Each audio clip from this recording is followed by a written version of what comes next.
प्रजासृजेति नारायणात् प्राणो जायते मनः सर्वेन्द्रियाणि च खं वायुर्ज्योतिरा. T. Krishnamacharya, the man whose name has become synonymous with yoga. He gave yoga its contemporary form and popularized it throughout India and the world.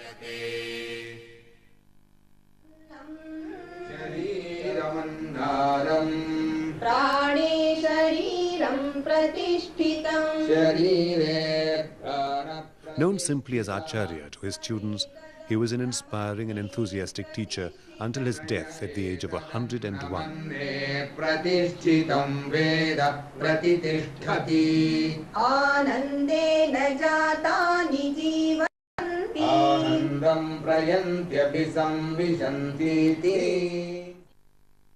Tirumalai Krishnamacharya was born on the 18th of November 1888 in the state of Mysore. His family's lineage can be traced to Nada Muni, the famous 9th century South Indian sage. Krishnamacharya's education began with his father. At the age of 12, he enrolled at the Brahma Tantra Parakala Mutt in Mysore to study the Vedic texts. But this did not quench his thirst for knowledge. He attended universities in Benares and Mysore, studying Sanskrit, logic, grammar, Vedanta and Sankhya philosophy. Krishnamacharya's curiosity extended far beyond the walls of universities. Deeply fascinated by nature, he spent his holidays trekking in the Himalayas.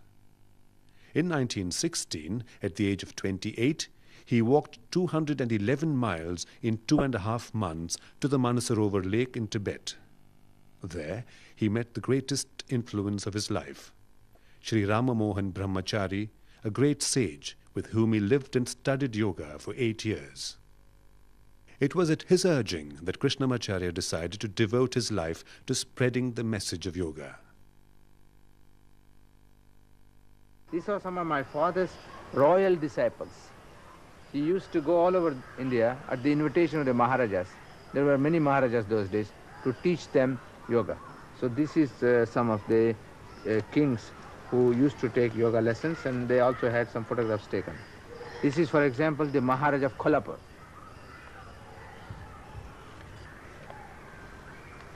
This is the royal family doing yoga, the palace, Baroda Palace, the king and his family and his physician.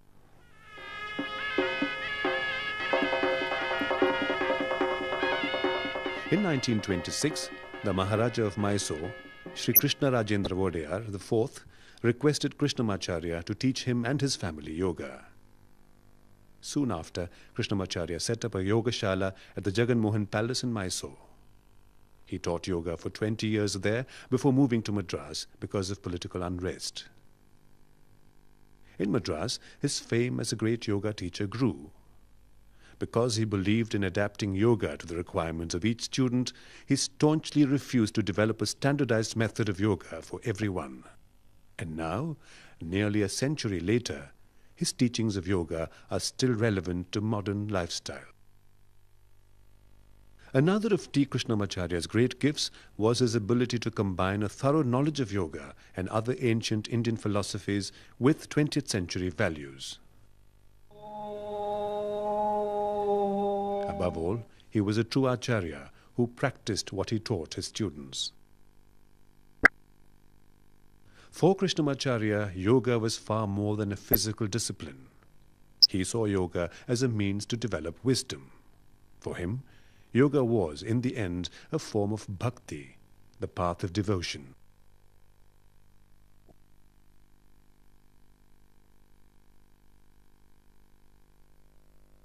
Surprisingly, despite his deep-rooted beliefs in God, Krishnamacharya was a master at adapting to the times. A path breaker, he questioned rigid norms of the day. Krishnamacharya was one of the first men to teach women yoga and Vedic chanting. His wife and his sister were adept at yoga, and today his daughters are themselves yoga teachers. In 1937, an American woman asked to study yoga with this great master. Although she was an older woman from a foreign culture and faith, Krishnamacharya was able to make yoga relevant for her. She later changed her name to Indira Devi and was a pioneer in taking yoga to the West. And when I was leaving, Krishnamacharya told me, "You are leaving us now and you will be in different countries. I want you to teach yoga." I said, "Me? Math creator, I can't teach." And I remember in one of the classes in the beginning, when everybody was doing the Paschimottanasana, forward bend, whatever. Well, feet on the floor stretched, and you inhale, exhale, and you touch your toes. My hands were so far from the toes that I asked one of my co-students just to push me from the back.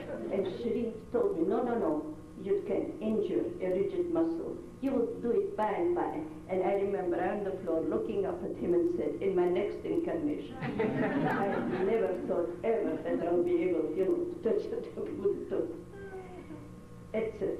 And end of the story, when he insisted when I leave India that I teach yoga. And as I said, and he started giving me instructions. I wanted me to write it down.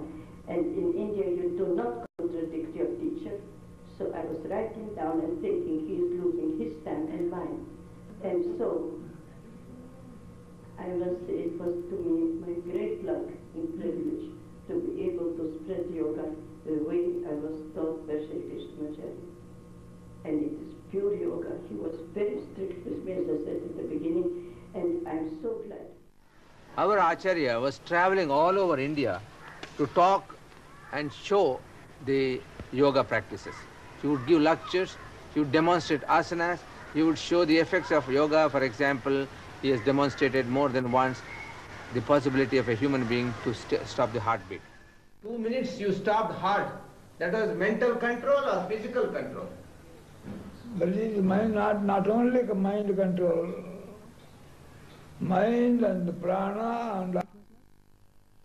Krishnamacharya's teachings have influenced practically all contemporary styles of yoga. Students like P.K.S. Iyengar and Pattabhi Jois went on to become renowned teachers themselves.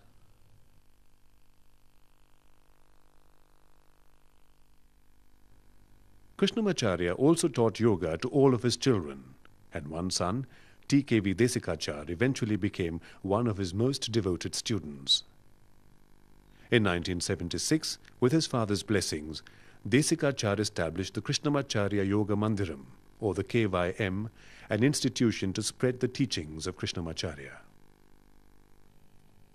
Today, the KYM carries the wisdom of Krishnamacharya's teachings to thousands of people by enhancing their health and quality of life.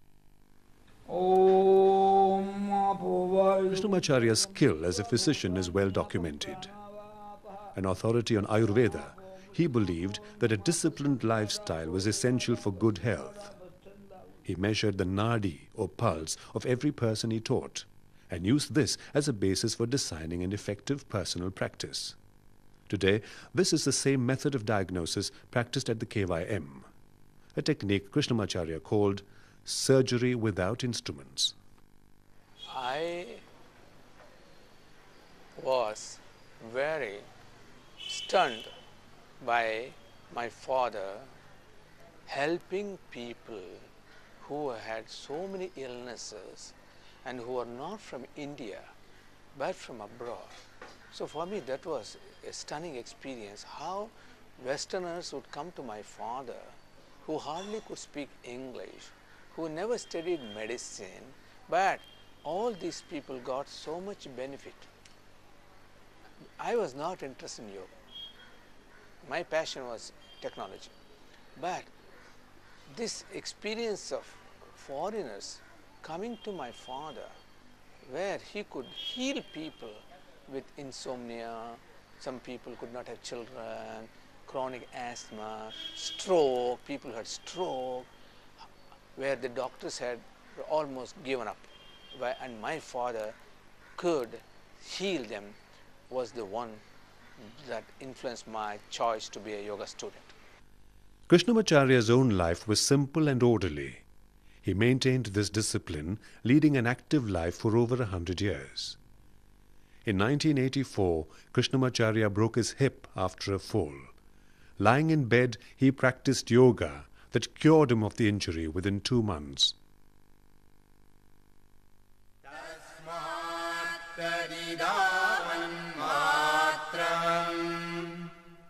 Brahmanyo devati putro Brahmanyo madhusudano.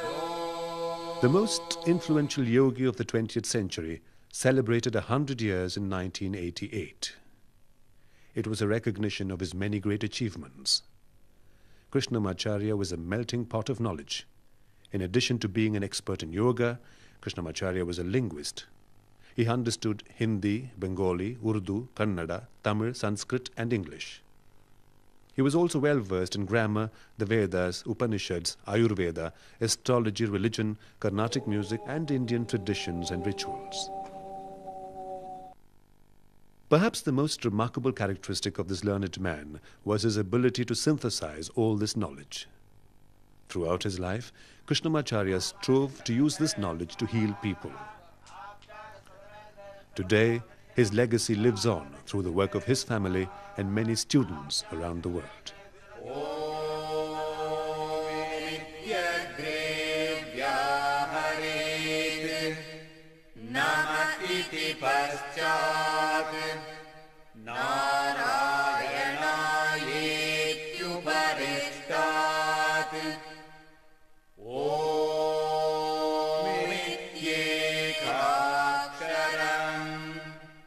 Nama iti dve